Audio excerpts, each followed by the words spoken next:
এই শ্মশানকালী মন্দিরটা খুব জাগ্রত আর প্রতি বছর আর সবসময় এই মন্দিরে প্রচুর ভিড় হয়।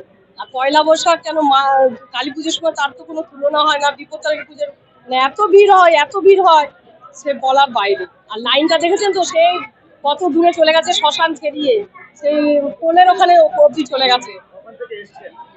আমি বেশি দিন হয়নি, আমি ওই সাতটার সময় এসেছি, 7টার সময়। হ্যাঁ, না কোনো অসুবিধা নেই।